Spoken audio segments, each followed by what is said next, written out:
allowing me to kind of take the reins and how my body was feeling.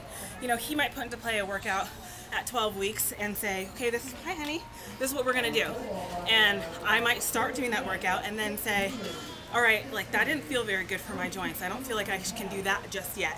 And then he's got to look at it and then kind of have me pull back or go however in that way. And the cool thing is, like, you know, I had my midwife be like, tell me like what that process is looking like coming back, because she needs to know. Like, someone else is say another Olympic athlete comes to work with her, she can have like an experience to go from, you know. So I think that that's what's really important about women in general, and when it comes to, you know, childbirth and labor, and that we share our experiences, and everyone's is going to be different, but like my experience was so unique in a way because it hadn't been shared on such a, you know, a great scale. So yeah. Is that important for you to share? Like, oh, absolutely, because I mean, I had questions myself, and it was like nothing there for it. But it wasn't only that, I felt like I was very much on the same scale of just working women in general.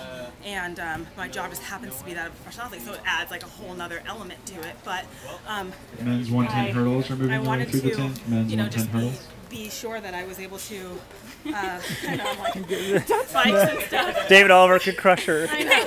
Just with one little flick, David Oliver's done. Yeah, so I wanted to, you know, just kind of be able to share my experience in that way, and for women that came behind me to be able to know, all right, well, or see a guideline of, you know, because I feel like I was very smart about it. I didn't go through my pregnancy. I think that the perception was that for many people that I went through, I was training during my pregnancy, and I really was not. Running at a very high level is what I do, and it was very natural for me to continue running. Although I did not want to think about training for an 800, because I felt like, you know, that totally could do a whole another swirl of mind. Like I had no choice but to be in this state for 9.5 months. Like I couldn't do anything about it, and I really wanted to be able to focus and enjoy my pregnancy. And I don't feel like, had I been thinking about training in that way, that I would have been able to enjoy it just as much as, I don't know, I did. I had a really, really, really great pregnancy. Other women I talked to said that the key is like their support system, so I guess you Absolutely. want to describe what yours is. Yeah, so for me, hi. I'm going to walk through here. Can we move forward? Look at this. Look at that. You don't want that? Yeah, the support system is key. I mean, I think there are there's a lot of support that comes from so many different areas. I think that my training would not have been able to go the way that it has gone had I not been able to, or had I not had my, you know, village, I guess is the best way to say it.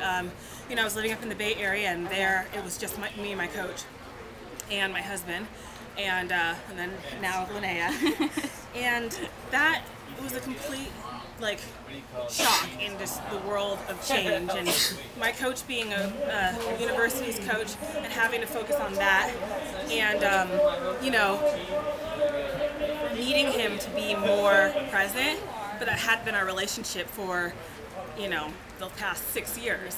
So now I need for him to be present, because the comeback is so different. Your body feels so incredibly different, and you know, not having someone there at 9 o'clock, you know, and on my little time frame, was really, really difficult. So we made the move down to Southern California, had our parents be able to help us out, and so that was really important. And then, like I said, other mothers, that support system is really, really, really important, and it was really nice to just be able to speak with other people. It's true, you know, before you have kids, you don't really recognize the difference when someone's like, oh, when you have kids, you'll see, and you're like, whatever, and then you're like, oh, I get it, you know, so. Did you ever doubt in your mind that you could do all of this, like be a working mom and a professional athlete? Not for a single second. We had, are you eating that? Can I see? No, she just got Yeah, do you want to go to Papa? No, I didn't at all, actually. That was why it was planned in my training. But I also think a part of us, many athletes, some people, you know, it works for them different, like they are all running. I thrive best being multifaceted. Okay. And I have a lot to offer, and I think I'm really good with kids. And part of that was having my own. I wanted to have my own family. I'm going to be 30 next year. And it's true. It's, the best time, especially if I want to continue to be a professional athlete, to have children is a little bit earlier. I don't know how long my career is going to be. And, I'd rather heal a lot, easier and have my family. So, yeah. Well, thank you for your time. I appreciate it. She's so cute. Thank you. Turning to the running, how do you feel about the race and where you're at? It was interesting. I definitely felt like part of my goal today, and it was so funny because I kind of was like contemplating if I should tweet it or not, and it's just trying to connect with fans and things like that. Part of my race goal today was to be confident and to just kind of get back that rhythm in my first 600. I think I was okay during like first 5, but a lot of variables had happened this last week that kind of set me back a little bit, but I still wanted to go through with that plan, even though I wasn't in the same physical Aries Marathon, the men's in the same physical condition that I was in last Thursday. And that was, I feel like I went to Drake and I was in really good shape in Drake. We hadn't done any speed work yet, but I was really timid, just not sure of how the 8 was going to feel. I hadn't raced a full 8 yet, although I had run 8s at practice, and I do a mile, 1,200, 1,000, 800, and at the end of those workouts I was able to run 2:01, and so I knew that I was in good shape because I had done all that, but I was really, really timid in how my race plays out. So I think I'm still figuring out my race. Went to the Bahamas, and it was so natural to run fast because you're in a relay, and it's just like, you have all this crazy adrenaline. And so today it was just kind of like starting from the gun and figuring out my race rhythm, and that was my goal. However, I kind of had like a little hip thing happen, which, is something I've been avoiding this entire time post-pregnancy, because your hips and joints are so loose, and I've done a really good job. I think my coach and I have done a really good job being careful in training. I haven't been like 100% hardcore, like pre-baby Alysia training, but I also feel like that's been very good. Like my body made me realize mentally that possibly I don't need to bury myself, weekly. Right. But we'd kind of done something new the last week that we had done in our practice before, which is a little bit of overspeed, and my hips just weren't ready for it. I'm fine, but it was a little sore, and we had to back off a little bit, and been doing runs, so I didn't feel as sharp. But like I said, my goal was to just be confident regardless, and I've got a lot of different variables that can totally sway my confidence either way at this point post-pregnancy, but I think I executed my goal, and not being afraid of being embarrassed if it doesn't work out. Right. or Yeah, where'd you end up? I didn't even know where you... Flat. I was probably last. I don't think anybody... Oh, time? Yeah. Probably 2:03, I think, which isn't my ability right now.